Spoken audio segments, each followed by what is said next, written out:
Mesdames et messieurs, bonsoir et bienvenue pour une nouvelle conférence du mercredi soir à l'Institut océanographique.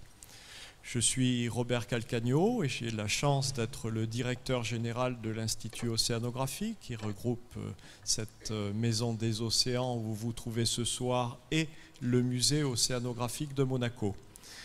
Nous en sommes donc à la 6e conférence sur le thème des requins. Nous avons commencé en janvier 2013 de cette année notre conférence sur ce thème des requins et j'ai eu la chance, peut-être je reconnais effectivement un certain nombre d'entre vous qui étaient ici, de pouvoir faire cette première conférence où je vous ai expliqué que les requins étaient un animal finalement pas si menaçant que ça, que par contre ils étaient extrêmement menacés, avec plus de 100 millions de requins pêchés chaque année, qu'ils étaient donc fragiles et extrêmement utiles aux océans. Et ce soir, paradoxe, nous allons vous proposer de manger du requin. Oh! Alors, je tiens à vous rassurer, pas forcément de manger du requin n'importe comment, n'importe où, n'importe quelle espèce. Bien au contraire, de ne pas manger beaucoup de requins.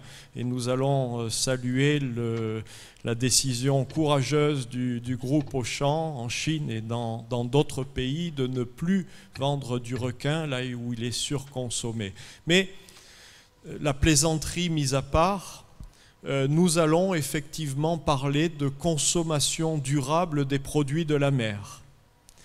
Ici, à l'Institut océanographique, nous sommes, vous le savez, pour une meilleure connaissance, mais surtout une bonne protection des océans. Nous souhaitons des océans en bonne santé.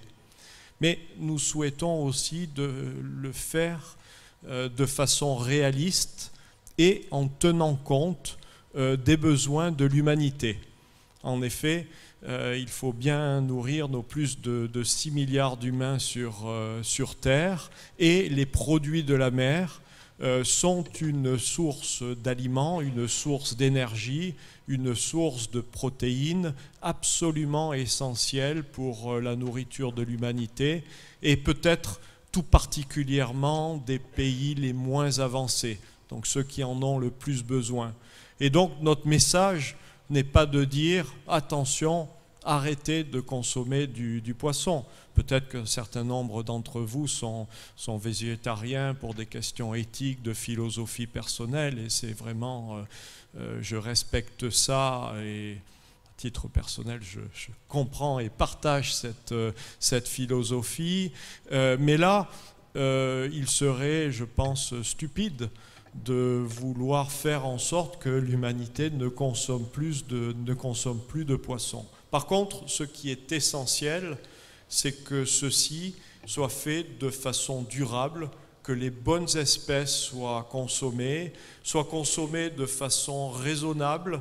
Très certainement, on nous parlera tout à l'heure de Sustainable Maximum Catch, les prises maximum qui permettent à la fois aux pêcheurs et à l'humanité de se nourrir, mais aussi aux populations de poissons de se reproduire et de se maintenir. Donc voilà le sujet de la conférence de ce soir. Et sans plus attendre, je souhaiterais accueillir et remercier M. Édouard Lebar, qui est le responsable France de MSC, Marine Stewardship Council, et ses collaboratrices, et puis M. Jacques Le Cardinal, qui lui est le responsable de la centrale d'achat des produits de la mer d'Auchan. Donc vous imaginez la puissance économique que représente Jacques Le Cardinal, et cette puissance économique, il y a des décisions courageuses qui ont été prises et mises aujourd'hui au bénéfice donc d'une consommation durable de produits de la mer. Donc je fais la place à nos deux conférenciers, encore en les remerciant, et je donne la parole à M. Édouard Lebar, qui est équipé. Transférez le micro. C'est bon, on entend bien. Bonsoir.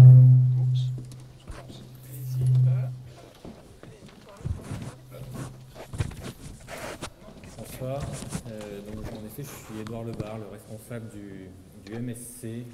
MSC, ça veut dire Marine Stewardship Council. Alors, c'est très difficile à traduire en français. Si on voulait vraiment le traduire, on dirait Conseil de bonne gestion des mers. Mais on va rester sur MSC, ça va être plus simple. Donc, je voudrais d'abord commencer par remercier l'Institut pour cette invitation. Et je vais vous parler ce soir de pêche durable. Alors, en effet, M. Calcagno le soulignait, ça peut paraître paradoxal. On a parlé, enfin, vous avez parlé beaucoup dans ce cycle de conférence de sauvegarder les requins. Et ce soir, on va parler, la question qu'on va se poser, c'est est-ce qu'il est possible de consommer durablement des requins? Et on va essayer d'être un peu plus large et de se demander si on peut consommer durablement des produits de la mer. Donc, avant de vous parler directement de requins, je vais vous parler donc l'enjeu de la pêche durable. Je vais vous parler, je vais essayer de resituer un peu cet enjeu actuel, où est-ce qu'on en est. Et ensuite, je vous expliquerai, parce que j'imagine que beaucoup d'entre vous ne connaissent pas le MSC, je vais vous expliquer ce que c'est, comment ça fonctionne. Et puis ensuite, on verra les quelques exemples qui concernent les requins et qui concernent notre programme également. Donc, l'enjeu de la pêche durable et de la consommation responsable pour la survie des requins, donc c'est le titre de la conférence de ce soir. Et la question qu'on va se poser et à laquelle on va essayer de répondre, c'est peut-on consommer du requin sans encourager la surpêche? Alors, on va commencer par un petit constat. Le constat, c'est les captures mondiales de produits de la mer. Alors là, on ne parle pas juste de requins, on parle de produits de la mer dans leur ensemble. Et ça, c'est les chiffres de la FAO. Et ça vous montre l'évolution des captures, ce qui est en bleu ciel. Ce qui est en bleu marine, on ne va pas s'en occuper ce soir, c'est l'aquaculture. Mais si vous regardez un petit peu la courbe bleue, en 1950, on capturait 20 millions de tonnes de produits de la mer. Et aujourd'hui, depuis à peu près 1995, on capture entre 90 et 95 millions de tonnes de poissons. Donc, vous voyez un petit peu l'augmentation. On a quasiment multiplié par 5 les captures en 50 ans. Donc, et ça, c'est bien sûr dû à une augmentation de l'effort de pêche et également à une augmentation de la demande, de la consommation mondiale. Ça, c'est une courbe également qui est éditée par les FAO, qui vous montre l'évolution des stocks en séparant en fait 3 catégories de stocks. On va parler d'abord des stocks qui sont sous-exploités. Donc là, c'est la courbe que vous voyez en bleu foncé. Donc ça, c'est les stocks qui éventuellement pourraient supporter une exploitation un petit peu plus forte, mais voilà, qui sont actuellement à environ 15%. Les stocks qui sont en gris, c'est ceux qui sont... non, pardon. Les stocks qui sont en bleu ciel, ça, c'est des stocks qui sont surexploités. Donc là, ils sont environ 30% aujourd'hui de ces stocks mondiaux. Et enfin, vous avez la courbe qui est en haut, les stocks qui sont en gris. Donc ceux-là, c'est ceux qui sont exploités à leur maximum. Alors, à leur maximum, qu'est-ce que ça veut dire? Est-ce que c'est mauvais? Pas forcément, mais ça veut dire qu'on ne pourrait pas aller plus loin sur l'effort de pêche, dans l'effort de pêche sur ces stocks-là. Donc ça, c'est les chiffres, encore une fois, de la FAO, donc le constat qui est fait par cette organisation. Alors, pour continuer sur le constat, on vient d'en parler, on a certains stocks qui sont surexploités, environ 30%. On a également, dans les enjeux de la pêche durable, le problème de la pêche illégale, donc illicite, non déclarée, non réglementée. Donc c'est tout ce qui échappe, bien sûr, aux statistiques. Alors, par définition, si ça échappe aux statistiques, c'est très dur à estimer, mais c'est quand même une part importante aujourd'hui des captures mondiales, et donc c'est un réel problème. La pêche a également un impact sur la biodiversité, pas uniquement les poissons que vous allez consommer et que vous allez acheter, mais également sur tout l'écosystème qui dépend de ces espèces que vous consommez. Et donc, on va avoir cet impact sur la biodiversité. Et on a également un impact social, M. Calcagno en parlait. La pêche, c'est environ 50 millions de personnes qui tirent leur revenu principal de la production primaire, donc en gros de la pêche et vraiment de la base de la filière. Donc c'est assez énorme, sachant que quand on va un peu plus loin dans la filière, donc les emplois indirects, ça représente à peu près 200 millions de personnes. Donc c'est clair que économiquement, c'est un secteur important. Et puis, c'est aussi un enjeu de sécurité alimentaire, puisqu'on a aujourd'hui plus d'1 milliard de personnes qui dépendent du poisson comme source principale de protéines. Et en effet, on le disait tout à l'heure également, sur ce milliard de personnes, la plupart sont dans les pays en voie de développement. Donc, on voit quand même que la pêche, aujourd'hui, c'est important. Et on peut difficilement dire, voilà, ça n'a pas d'intérêt, il faut continuer à pêcher. Mais l'idée, en fait, c'est pas de se demander s'il faut pêcher plus, mais la question qu'il faut se poser actuellement, c'est plutôt savoir comment pêcher mieux. C'est-à-dire en trouvant un équilibre entre cette exploitation et les ressources marines. Il y a également, dans le constat qu'on peut faire aujourd'hui, c'est que le marché évolue. Alors là, vous voyez... j'ai mis 2 exemples ici de campagnes de sensibilisation. Alors on a des organisations, bon là vous les connaissez bien, hein, j'ai pris 2 qui sont assez connus, WWF et Greenpeace, qui ont fait des campagnes de sensibilisation pour parler de la surpêche. Parce que c'est vrai qu'il y a quelques années, il y a une dizaine d'années, la surpêche n'était pas un problème très bien connu du grand public.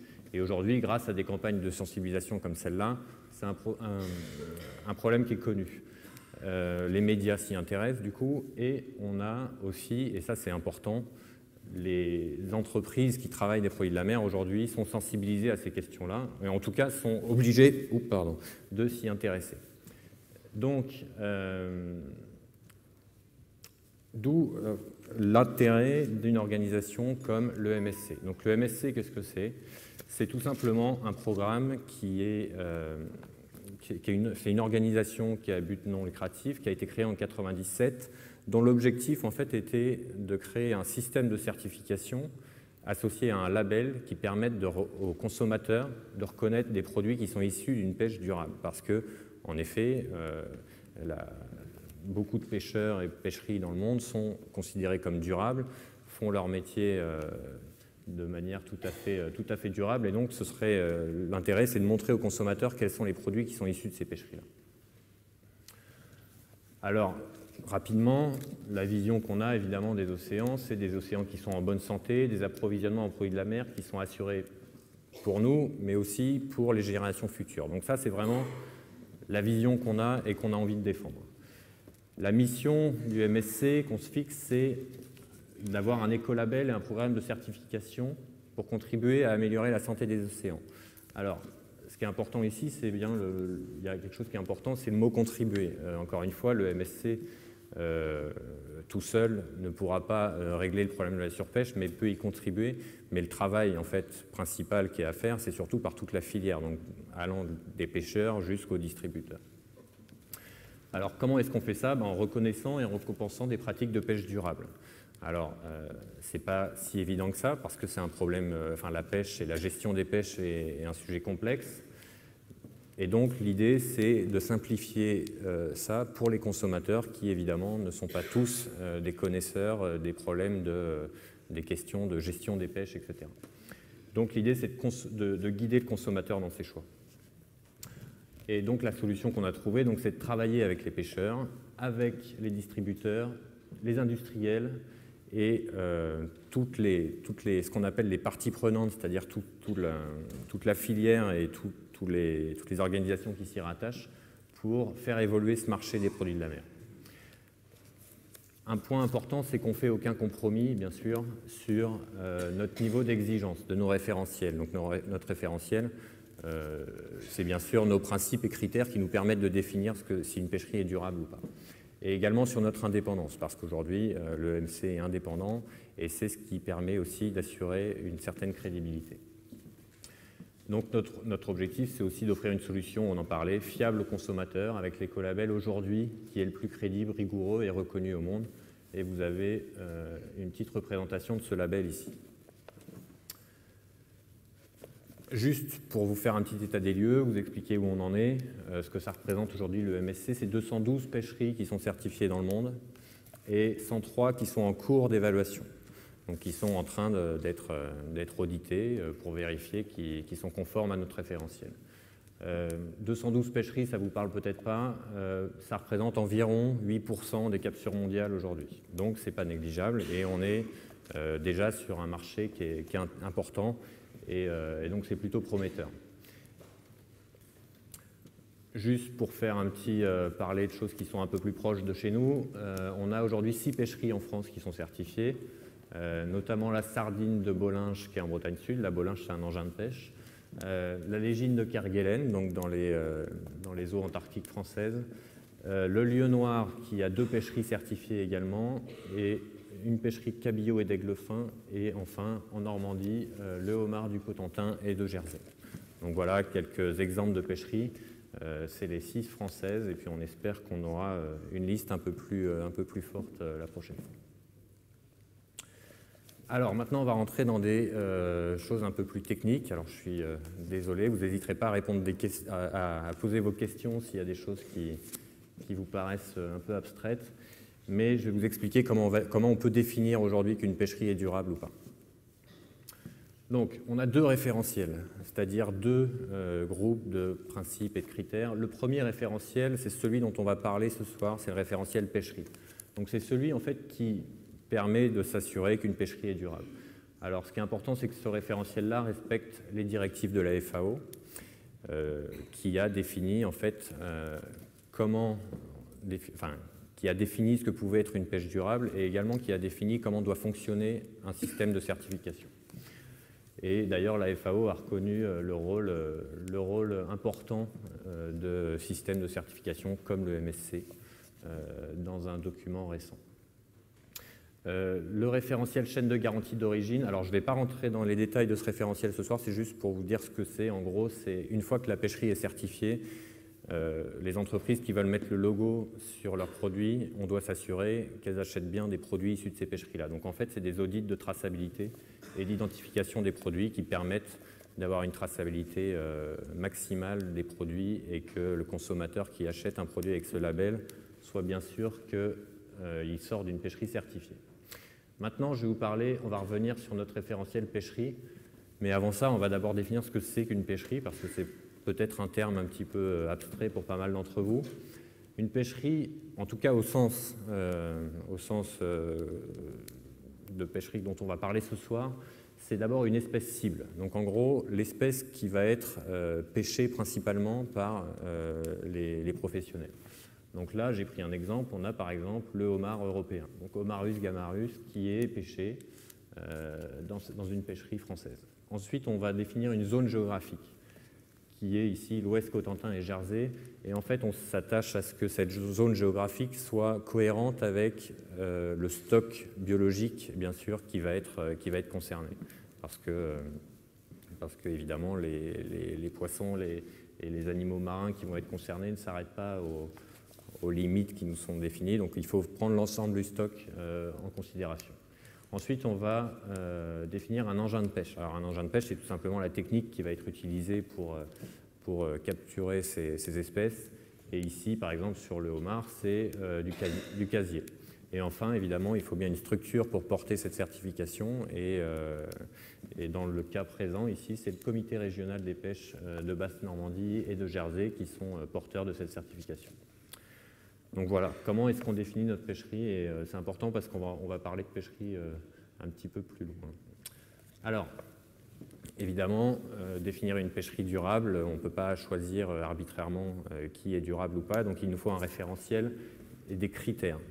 Et ces critères au MSC sont au nombre de 31, mais qui se regroupent sous 3 grands principes, qui vont être notre définition de la pêche durable. Alors une pêche durable, c'est d'abord une population qui est dans un état biologique sain et durable, dont le renouvellement est assuré. Donc en fait, le principe 1 s'attache à vérifier qu'on est sur un stock suffisant pour assurer son renouvellement. Deuxième grand principe, c'est l'impact sur l'écosystème, parce que la pêche n'a pas, on en a déjà parlé un petit peu, n'a pas un impact uniquement sur les poissons qui vont chercher à pêcher, mais également sur l'écosystème. Donc là, il peut avoir un impact sur la biodiversité. Il peut y avoir des captures accessoires, c'est-à-dire des espèces qui ne sont pas forcément les premières ciblées, mais qui vont quand même se retrouver pêchées. Et également sur les habitats, donc sur les habitats, donc sur les fonds marins, etc. Donc là, tout ça, c'est tous les critères qui vont se retrouver sous notre principe 2. Et enfin, très important, c'est également s'attacher à vérifier que le système de gestion de la pêcherie, donc toutes les règles qui sont respectées dans la pêcherie, est-ce qu'elles sont pertinentes, est-ce qu'elles sont efficaces, et surtout, est-ce qu'elles sont réactives? Est-ce que la pêcherie sait comment elle va réagir si, par exemple, l'année prochaine, la biomasse chute? Donc voilà un petit peu les 3 principes, comment est-ce que ça se définit. Alors là, je ne vais pas vous lire toutes les cases, je vous rassure, mais là, vous avez nos 3 grands principes, et puis en dessous, ça va se décliner en composants, en critères, et tout ça, ce sont tous les points et toutes les cases oranges là, qui vont être l'objet d'un audit et d'une notation. Alors je suis désolé, je vais encore être un petit peu technique, mais c'est important en fait parce que c'est vraiment là-dessus que repose la décision finale de certification d'une pêcherie. C'est notre système de notation. Alors, vous avez à gauche, là, la colonne de gauche, les indicateurs de performance. Donc là, c'est tous les petits critères, toutes les petites cases oranges que vous avez vues. Et en fait, l'organisme de certification et les experts qui vont faire l'audit de la pêcherie vont noter chacune de ces cases oranges, chacune de ces indicateurs de performance entre 0 et 100. Sachant qu'en dessous de 60, un seul critère, la pêcherie est éliminée, elle ne peut pas être certifiée. Entre 60 et 80, on considère qu'on est dans les bonnes pratiques, mais qu'il y a encore des améliorations possibles. Et donc, un critère qui va être noté entre 60 et 80, la pêcherie, ça va pas l'empêcher d'être certifiée, mais par contre, ça va lui imposer une condition, c'est-à-dire que c'est une pêcherie qui va devoir s'améliorer sur ce point et dans les 5 ans que vont durer la certification. Et au-dessus de 80, on considère que la pêcherie est conforme et que là, on ne va pas lui demander encore de s'améliorer puisqu'elle est déjà dans des pratiques durables. Et une fois qu'on a noté tous ces petits indicateurs, on va faire en gros une moyenne sous chaque principe. Et pour être certifié, la pêcherie doit avoir un score de plus de 80 sur chacun des 3 principes. Donc ça oblige quand même la pêcherie à avoir un certain niveau, un niveau d'exigence qui est quand même très élevé. Après, vraiment, j'insiste sur ce point-là, les conditions, c'est vraiment un point très important parce que c'est ce qui permet aussi de faire en sorte que la pêcherie ne va pas recevoir sa certification et se reposer dessus, mais qu'elle va continuer à s'améliorer et qu'elle va devoir continuer à s'améliorer pour pouvoir garder sa certification. Et donc, une fois qu'on a, on a défini ce que c'était que nos critères, maintenant le processus de certification, je vais passer rapidement, mais vous voyez, donc c'est quand même quelque chose d'assez complet. Et on a évidemment une sélection de l'équipe d'experts. Pardon, je suis désolé, je cherche la petite lumière. Voilà. Les experts. Alors ça, c'est important parce que nous, le MSC, c'est pas nous qui faisons les audits. C'est-à-dire que c'est pas moi qui vais aller voir une pêcherie demain, lui dire si elle est durable ou pas. Nous, on définit le référentiel, mais par contre, l'organisme de certification va aller vérifier tous ces critères, va les noter, avec des experts scientifiques qui sont évidemment sélectionnés sur leurs compétences pour évaluer une pêcherie. Et ensuite, on a les visites sur site, donc l'audit à part entière, et puis toute une série de rapports qui vont être revus là où vous avez des petites croix rouges. Là, c'est là où vont intervenir les parties prenantes. C'est-à-dire que là, on ne va pas juste aller interroger la pêcherie et les pêcheurs, l'organisme de certification va interroger les autres pêcheries qui pêchent sur cette zone-là. Ils vont interroger les scientifiques, les organismes de gestion, les ONG et toute personne, en gros, qui a des informations ou qui veut donner des informations sur la pêcherie. Donc ça nous permet d'avoir une vision assez globale de la pêcherie. Et ensuite, donc, il y a un rapport public, la possibilité de poster une objection si une partie prenante n'est pas d'accord avec la décision finale, et puis enfin une décision de certification positive ou négative, et la pêcherie ici est certifiée. Donc là, elle est certifiée pour 5 ans, mais avec des audits de surveillance annuels qui permettent de voir s'il y a eu des changements dans la pêcherie et qui permettent également de voir l'avancement des conditions dont on a parlé avant.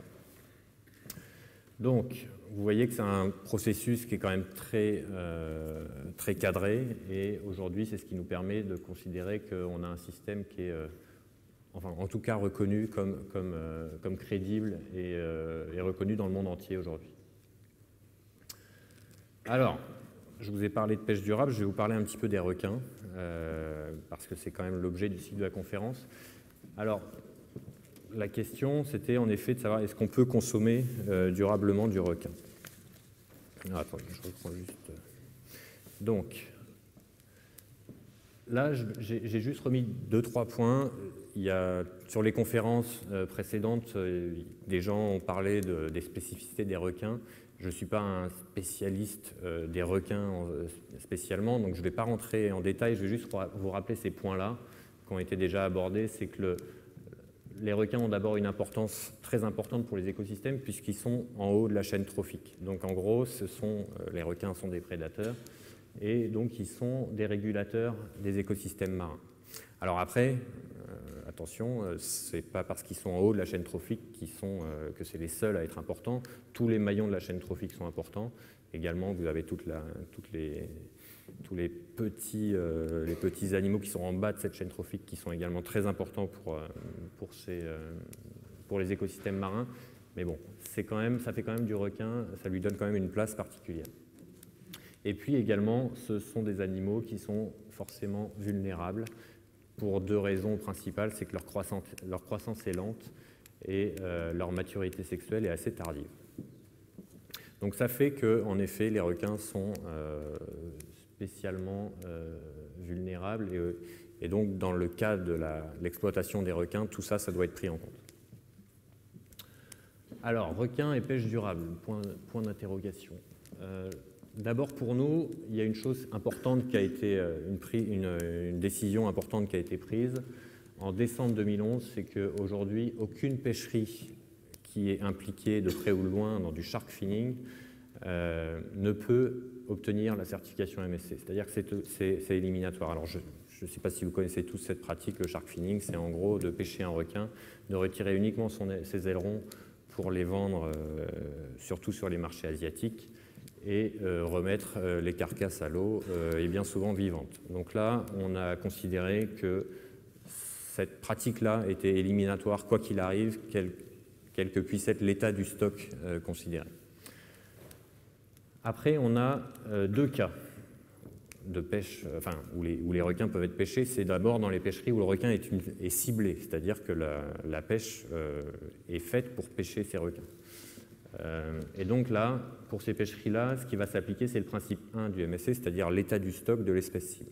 Après, on va avoir un deuxième cas, c'est dans des pêcheries qui ne ciblent pas les requins, mais qui capturent quand même des requins en tant qu'espèce accessoire. Alors, on va prendre des exemples sur ces 2 cas-là. Et le MSC, aujourd'hui, vous avez 2 pêcheries de requins qui sont certifiés. Ce sont des pêcheries de ce qu'on appelle l'aiguilla, qui est un petit requin. Vous avez un dessin ici. Et donc l'espèce, aiguilla commun, le Squalus acanthias. On a 2 pêcheries aujourd'hui qui sont certifiées, une qui est sur la côte est des États-Unis et une qui se situe en Colombie-Britannique, donc sur la côte pacifique du Canada. Alors ce requin, il a une capacité de reproductive qui est de 1 à 16 juvéniles par femelle tous les 2 ans. Donc on parlait tout à l'heure de reproduction, d'une reproduction qui est quand même moins forte que les autres animaux marins, même si là, pour un requin, c'est quand même une capacité de reproduction qui est plutôt élevée. Et on a une maturité des femelles qui se situe aux alentours de 80 cm, donc environ 16 ans. Donc vous voyez l'âge de la maturité avant que ces femelles puissent pondre, en tout cas faire naître ces quelques juvéniles. Alors en moyenne c'est 5, ça prend quand même un certain temps. Alors cette pêcherie, je vais prendre l'exemple de la pêcherie qui est sur la côte est des États-Unis. Elle se situe dans les eaux fédérales des États de la côte atlantique. Alors ça va du Maine à la Caroline du Nord. Et on a une technique de pêche qui est 3 techniques de pêche qui ont été considérées, le chalut, le filet et la palangre. Et l'organisme porteur de la certification, c'est le Sustainable Fisheries Association, qui en gros regroupe 3 entreprises qui exploitent ce stock. Alors, qu'est-ce qu'on a comme résultat sur cette pêcherie? Avant de ça, je vais vous expliquer comment est-ce que ça fonctionne. Je vous ai expliqué tout à l'heure le principe 1, l'état du stock. Ce qui va être vérifié ici, c'est est-ce que le stock est à un niveau permettant de maintenir une forte productivité et la probabilité de surexploitation, de recrutement est faible. Alors je suis désolé, c'est un petit peu surexploitation de recrutement, vous ne savez pas forcément tout ce que c'est. On va faire un petit schéma avec la biomasse à gauche et l'évolution dans le temps en bas. Alors ça, c'est un schéma complètement fictif, c'est juste pour vous expliquer ce que veut dire la phrase du dessus. Vous voyez ici qu'on a un niveau de biomasse cible qui est en général on parle de MSY, Maximum Sustainable Yield, et en gros qui est le niveau de biomasse qui permet d'optimiser, enfin en tout cas de trouver le meilleur équilibre entre l'exploitation du stock et le niveau de biomasse. Donc en gros, c'est un peu l'objectif à atteindre. Et ici, vous avez la limite. Donc là, par contre, c'est le niveau de biomasse sous lequel on ne veut surtout pas passer, parce que c'est le niveau de biomasse en dessous duquel la reproduction est en danger. C'est-à-dire qu'on n'a plus assez de femelles pour assurer le renouvellement du stock. Alors comment ça peut se passer?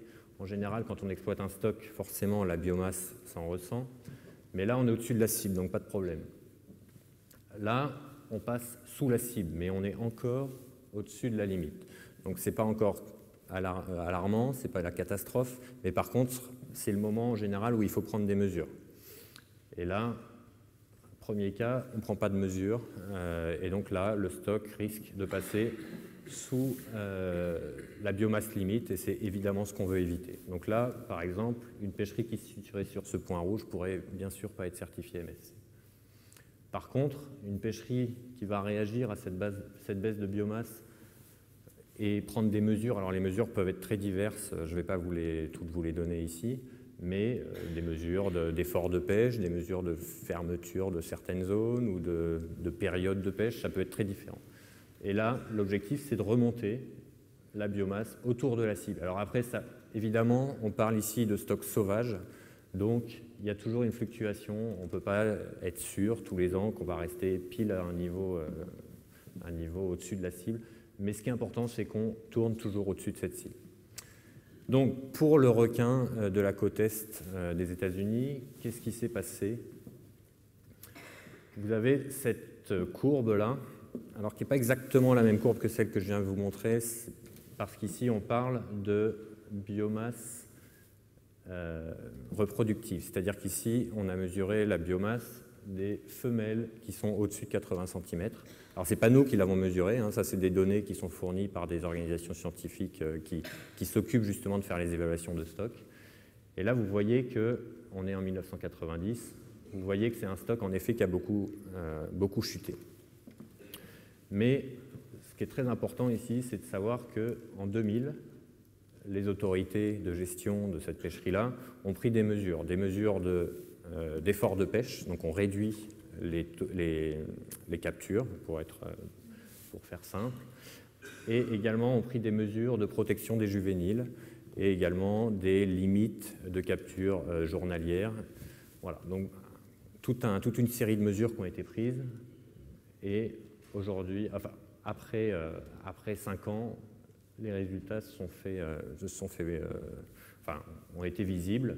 Et aujourd'hui, alors là, c'est les dernières données qui sont disponibles. On aura normalement bientôt les nouvelles données, mais on a une ressource qui est revenue à un niveau qui est 4 fois supérieur à celui des années 2000 à 2005. Donc là, on est clairement sur une pêcherie qui est au-dessus de ses objectifs de gestion. Donc ici, la ressource n'est pas en danger. Et donc, on peut considérer que l'exploitation de ce stock est durable. En tout cas, quand on parle de l'état du stock. Après, il y a eu tout un travail qui a été fait sur le principe 2, principe 3, mais ici, qui ne vont pas concerner directement le requin, comme vous l'avez compris. Donc voilà, ici, c'est un cas qui nous permet de dire que cette pêcherie, en effet, a obtenu la certification. Et je vous rappelle, il y en a eu 2. Alors 2, ça ne veut pas dire qu'il y en a que toutes les autres ont échoué, ça veut dire que ces 2-là ont demandé la certification, hein, parce que c'est un programme volontaire. C'est les pêcheries qui doivent demander leur évaluation. Donc voilà, après, encore une fois, alors peut-être que vous avez remarqué, là il y a une petite baisse, alors c'est ce qu'on disait, hein, de temps en temps il y a des variations. Ce qu'il va falloir surveiller, c'est que cette baisse ne redescende pas jusqu'à ces niveaux-là, et donc c'est tout l'objet des audits de suivi dont je vous parlais tout à l'heure, qui vont être faits dans les années à venir. Alors ça, c'était un cas où le requin, en effet, est ciblé par la pêcherie. Maintenant, il y a également des pêcheries qui ne ciblent pas le requin, mais qui en pêchent quand même.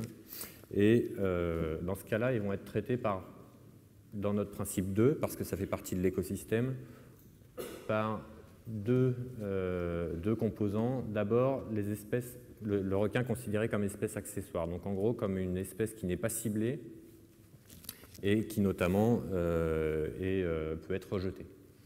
Donc là, qu'est-ce qu'on dit dans notre référentiel? C'est que la pêcherie n'engendre pas de menaces importantes ou irréversibles pour les espèces accessoires et ne remet pas en cause la restauration des stocks d'espèces accessoires. Ça, c'est dans le cas où on est sur des captures d'espèces accessoires sur des stocks qui sont en mauvais état.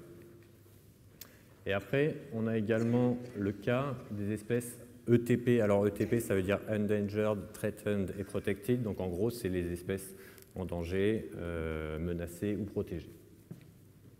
Donc là, on est sur un cas particulier. Donc là, l'exigence, elle est évidemment que la pêcherie est conforme aux exigences nationales et internationales pour la protection de ces espèces, et également qu'elle n'engendre pas de menaces importantes ou irréversibles pour ces espèces, et qu'elle ne remet pas en cause la restauration des stocks quand c'est nécessaire.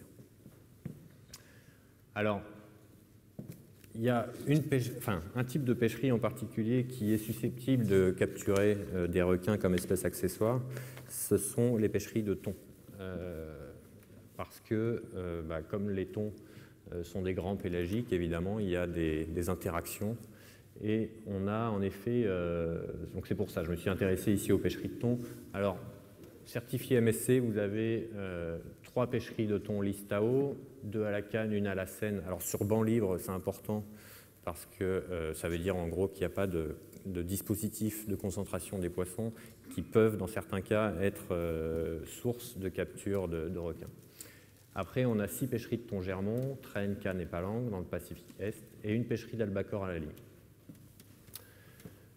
Alors, je prends un exemple, un premier, c'est le thon Listao. Alors, le thon Listao, c'est celui-là. Enfin, c'est un petit thon qui est pêché, en effet, ici, dans le Pacifique. Alors, PNA, ça veut dire, en gros, c'est un groupement de zones de pêche. Et donc là, il peut arriver, sur des pêcheries comme celle-là, qu'on ait des captures accidentelles de requins. Ici, notamment, ce qu'on appelle le requin soyeux. Alors, ici, des captures qui représentent 0,06% des captures totales. Alors, ça veut pas dire... Enfin, c'est très faible. Ça représente à peine une centaine de tonnes à peu près, mais ça ne veut pas dire que ce n'est pas important. Et donc, on demande quand même à la pêcherie de justifier que ces requins ne sont pas mis en danger par la pêcherie. On a un taux de survie sur ces requins qui est de 30%. Donc, en gros, quand ils sont rejetés, il y en a 30% qui vont survivre. Et on a également, sur cette pêcherie-là, l'adoption d'un plan de conservation de la FAO pour encourager alors, plusieurs choses. La recherche, développer les stratégies de sélectivité. Alors, il y a plusieurs moyens de faire de la sélectivité sur ces pêcheries-là, mais il faut les mettre en place. Accroître le taux de survie des requins qui sont remis à l'eau. Donc là, c'est pareil, il y a des méthodes qui peuvent être mises en place. Et également, augmenter les exigences de reporting. Donc là, c'est toute la surveillance de ces pêcheries, c'est les observateurs qui sont à bord, etc. Donc sur cet exemple-là, cette pêcherie est certifiée parce qu'elle ne met pas en danger les populations de requins. Vous avez un autre exemple de thon germont à la palangre à Fidji. Donc là, ils ont un exemple où on a une pêcherie qui a mis en place des hameçons circulaires et des lignes spécifiques, des bas de lignes spécifiques qui n'empêchent pas à 100%, mais qui réduisent les captures de requins. Donc voilà le type de mesures, c'est des exemples, mais qui peuvent permettre de réduire les captures. Et ici également, on a l'application du plan de conservation des requins mis en place par la FAO. Alors, ces quelques exemples, c'est vrai qu'aujourd'hui, le MSC, ça concerne à peu près 70 espèces dans les pêcheries certifiées. Le requin, c'est vrai que c'est une toute petite partie dans ces espèces. On n'a actuellement que 2 pêcheries qui sont certifiées, on n'en a pas qui sont en évaluation actuellement. Donc c'est pour ça, je suis content de pouvoir vous parler de ces 2 pêcheries, mais je voudrais vraiment comprendre qu'il faut élargir aussi ce sujet, pas uniquement aux requins, parce que c'est des animaux en effet qui sont très importants et puis qui sont marquants, mais également s'intéresser à tous les animaux marins qui sont capturés. Les poissons sont aussi importants dans certains cas. Alors, est-ce qu'on a réussi à répondre à cette question de peut-on consommer du requin sans en encourager la surpêche? Alors, dans certains cas, oui. Voilà, on a vu un de ces cas, par exemple, sur la pêcherie des Guyas de la côte est des États-Unis. C'est un exemple. Après, je ne vais pas vous dire que toutes les pêcheries de requins sont durables, ce ne serait évidemment pas le cas, et ce n'est pas mon rôle aujourd'hui de vous dire lesquelles sont durables ou pas, parce que comme je vous l'ai dit, nous, on n'est pas là pour expertiser ces pêcheries. Mais dans ce cas-là, oui, on peut considérer que c'est durable. Après, les requins, c'est plus de 400 espèces. Donc, encore une fois, parler de requins, c'est bien, mais il faudrait presque faire du cas par cas sur tous ces animaux. Et ce qui est important, c'est que sur ces 2 pêcheries, en tout cas, et les pêcheries de thon également qui sont concernées, on est sur des pêcheries qui ne mettent pas en danger les stocks de requins. Voilà, donc il est possible aujourd'hui, sur le requin et sur tous les produits de la mer, de faire un choix avisé et respectueux des populations. Alors ça, c'est important, et c'est à ça que sert un label comme le MSC, c'est vous permettre aux consommateurs, qui ne sont pas tous des spécialistes des produits de la mer, de savoir simplement vers quels produits se tourner. Voilà, maintenant je vais vous remercier de votre attention, j'espère que ça n'a pas été trop compliqué, et je vais passer la parole à Jacques Le Cardinal.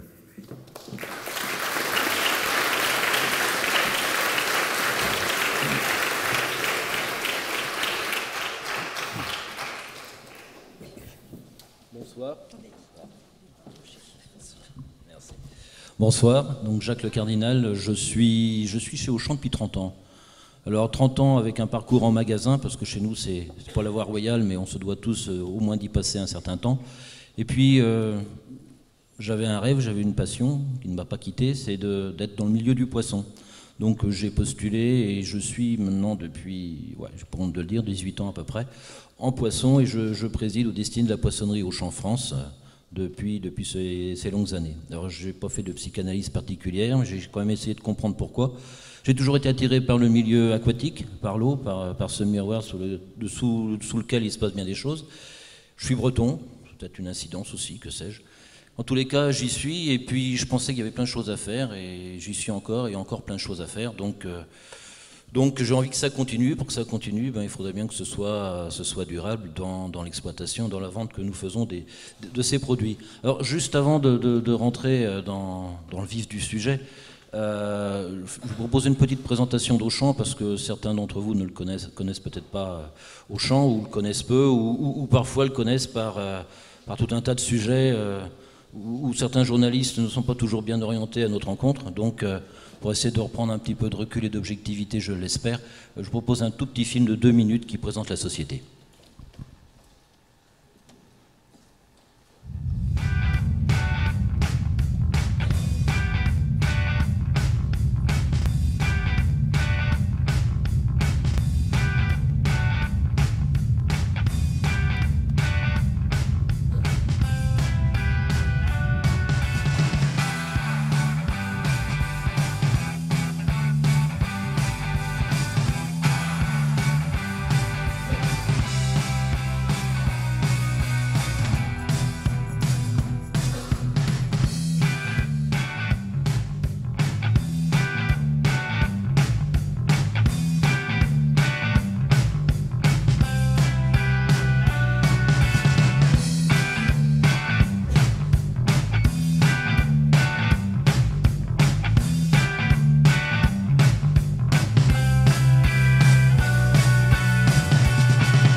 Alors comme vous l'avez compris, je suis un garçon chanceux et je suis fier d'appartenir à cette belle entreprise.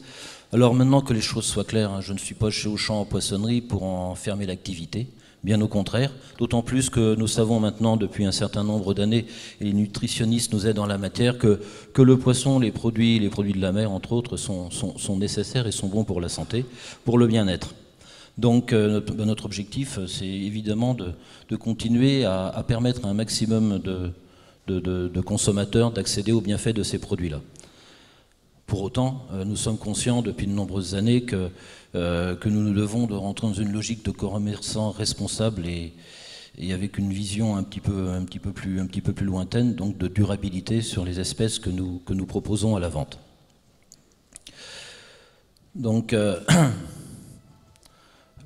nous sommes dans cette démarche que je vous ai exposée un petit peu plus près, un peu plus loin, pour défendre ces positions de consommation durable. Alors nous le faisons bien évidemment, et vous l'avez compris, pour nos consommateurs. Nous le faisons bien évidemment pour nos partenaires, pour le monde de la production, hein, puisque nous sommes, sans eux, nous n'existerions pas. Nous le faisons également pour nous, hein, je le fais pour moi, même si l'horizon de la retraite approche, enfin horizon mouvant. J'espère que j'aurai encore du poisson à vendre pendant quelques années, et puis bien sûr, et surtout pour les jeunes et pour nos enfants. Alors, il faut savoir qu'Auchan, en plus, nous avons une particularité. Nous sommes en France, notamment un certain nombre d'enquêtes nous le montrent avec régularité, notamment celle réalisée par CSA au titre de l'Observatoire, qui porte à peu près sur 100 000 personnes qui sont interviewées tous les ans. Et entre autres, il y a une question sur la poissonnerie, et nous ressortons comme leaders nationaux en termes de qualité sur le sujet. Alors, on peut le dire autrement, avec beaucoup plus d'humilité, nous ressortons comme les moins mauvais de la bande. Enfin, ceci dit, la bande de la GMS, grande et moyenne surface dont nous faisons partie, ça représente de l'ordre de 75% de la commercialisation du poisson en France. Donc nous avons cette chance, ce privilège. Maintenant, ça nous confère aussi des devoirs et d'essayer de montrer un petit peu la voie en la matière. Donc nous avons pris des positions, évidemment sur le requin, je vais y revenir, mais pas seulement sur le requin, et c'est pas une position que nous avons prise bien évidemment par rapport à cette intervention de ce soir. Alors on a plusieurs axes. Je vais être un petit peu vite. C'est préserver les ressources menacées, on y reviendra.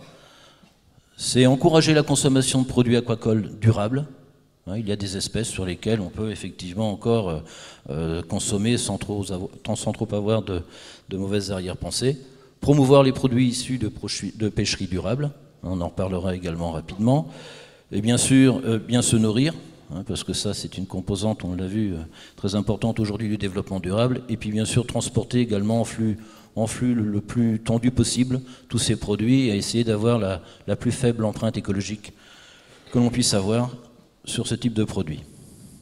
Et puis bien évidemment, mais là je ne dis pas que nous y sommes parvenus parfaitement, communiquer pour mieux éduquer, parce que effectivement ça aussi ça passe par une éducation. Alors quelques exemples des positions que nous avons prises, sachant qu'on a pris des positions assez tranchées sur un certain nombre d'espèces, on va le voir rapidement, depuis 2007. Donc on n'a pas attendu forcément les pressions auxquelles on a été soumis ensuite. Et là je vais vous montrer quelques exemples. Donc on s'est engagé, c'est un engagement qui tient toujours depuis 2007, à ne plus commercialiser de bar qui est chaluté sur les frayères lorsqu'il se reproduit, qu'il est facile à capturer, qui n'est pas au niveau du top qualité, et ce qui participe largement à décimer un certain nombre d'espèces. Donc nous ne sommes plus dans ce jeu, et donc de décembre à mars, désolé, mais le bar sauvage chez Auchan de chalut, vous ne le trouverez pas. Vous trouverez de l'élevage, vous trouverez pendant une certaine période du bar également de ligne, sachant qu'eux-mêmes ont instauré depuis un repos biologique pendant le mois de février-mars. Donc on est dans cette logique sur cette espèce.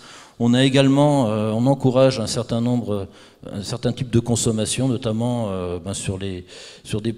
plutôt en proposant des pavés et des darnes. Alors, je vais prendre un exemple. Alors c'est presque devenu un mauvais exemple. C'est le cabillaud. Le cabillaud, qui était une espèce, et qui l'est encore sur certaines pêcheries, une espèce menacée, est aujourd'hui dans certaines pêcheries, je pense notamment à la mer de Norvège, la mer de Barents et autres, où là on a des quotas qui sont fabuleux. Rendez-vous compte que l'année prochaine, on va avoir plus d'1,2 million, 1,2 million tonnes de quotas sur le cabillaud, sachant que cette année il était à 1 million, et qu'à 1 million il n'a pas tout été pêché parce qu'il n'y a pas forcément la commercialisation. Donc je vous encourage à manger du cabillaud. D'abord, c'est bon pour la santé, et en plus, il faut le pêcher aujourd'hui parce que c'est les effets néfastes d'une trop bonne protection. C'est qu'une espèce qui maintenant menace un certain nombre d'autres parce qu'il s'en nourrit. Je pense notamment aux petits pélagiques tels que le hareng et le maquereau qui, eux, ont vu dans le même temps leur population diminuer et leur prix augmenter. Également travailler sur des tailles mini de commercialisation. Il faut savoir que la plupart des tailles minimales de commercialisation sont inférieures à la taille de reproduction des espèces. Et en plus, il y a rarement grand-chose à manger sur une sole qui fait 150 grammes. Donc on a par exemple mis sur la sole un minimum de 170 grammes. Bon, essayer d'avoir des produits qui soient déjà à taille de reproduction, ça vaut pour un certain nombre d'espèces dans les poissons plats. Par ailleurs, on s'engage évidemment à promouvoir les espèces qui ne sont pas menacées. Et là-dessus, on a encore des produits tels que les huîtres et les moules qui sont en plus pour une grande partie de la production française. Là aussi, je vous y encourage parce que ce sont des produits qui sont bons, qui sont sains et sur lesquels on n'a pas de soucis aujourd'hui majeurs d'épuisement de ressources. Alors, et après, d'essayer de vendre des produits à faible impact écologique. Alors il y en est un auquel je suis très attaché, mais j'ai beaucoup de mal. On a beaucoup de mal à le développer. C'est le tilapia.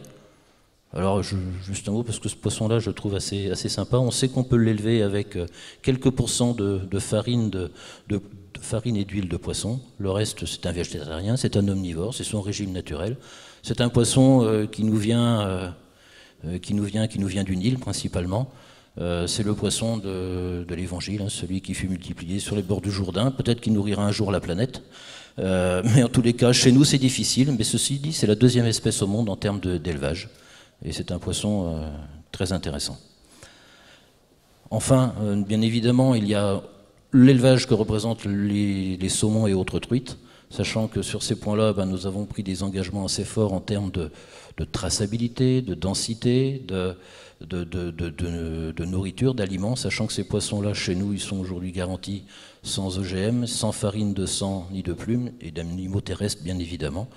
Donc on est sur ce genre de critères sur nos produits filières.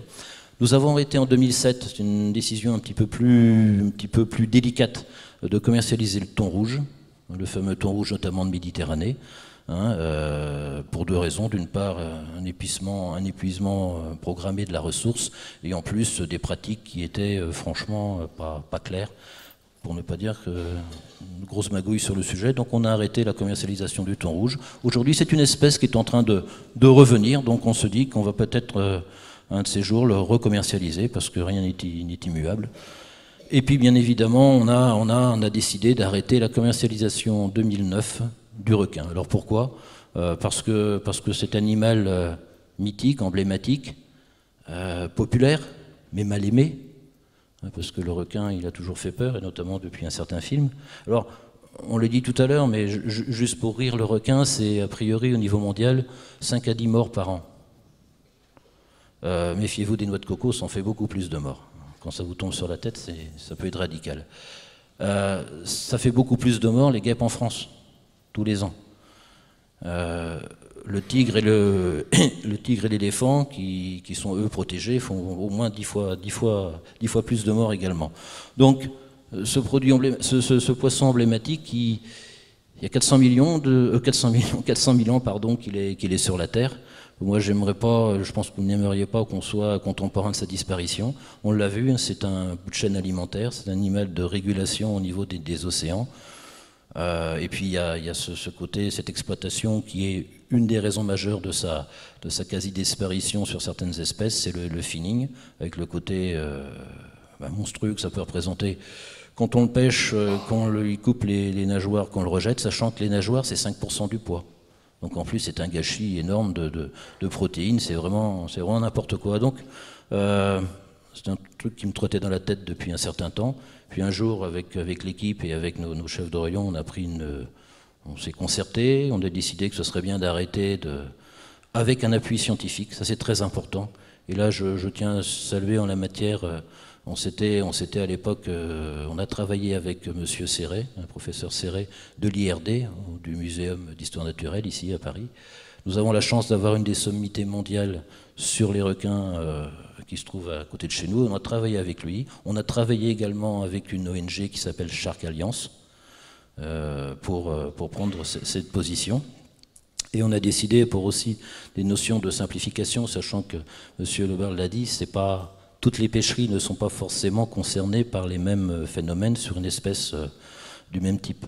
L'exemple de l'aiguilla est menacé sur les côtes sur nos mers, puisqu'il existe également de l'aiguilla au niveau de l'océan Atlantique, le nôtre.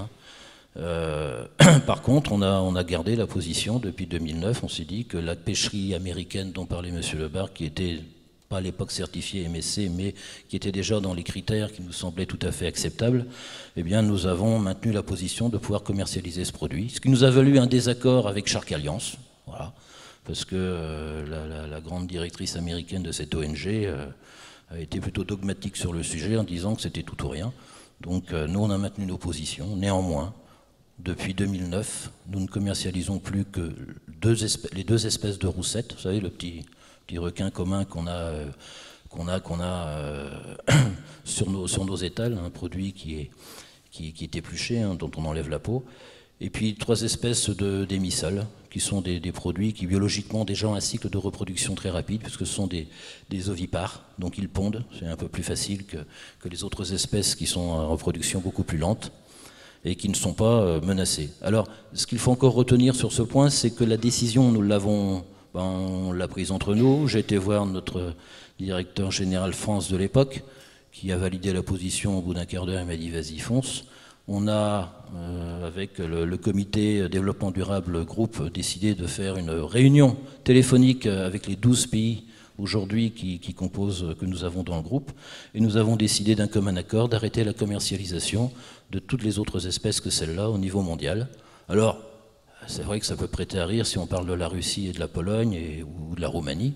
Par contre, quand on parle de la France, quand on parle de l'Espagne, de l'Italie et du Portugal, c'est déjà beaucoup plus impliquant comme choix.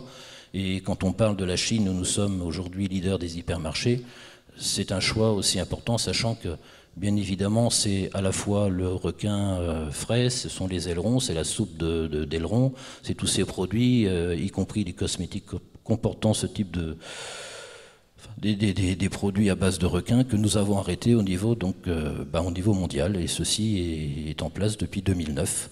Et puis ça ne nous empêche pas encore de faire du commerce, et nous espérons que nous aurons de plus en plus de clients adhérents à ce type de démarche, parce que c'est ce qui conditionne aussi notre capacité à avancer en la matière. Parce que sans vous, on n'est pas grand-chose de toute manière. Et on a besoin de pouvoir avancer, sachant que le jour où il y a des pêcheries qui sont certifiées, le jour où des choses redeviennent à un niveau tout à fait acceptable, il faut encourager ces démarches, et bien évidemment, nous reprenons les commercialisations. Nous ne sommes pas dogmatiques. Voilà ce que j'avais à vous dire sur Auchan et sur le requin en particulier. Vous voyez, c'est une vieille histoire d'amour. Merci.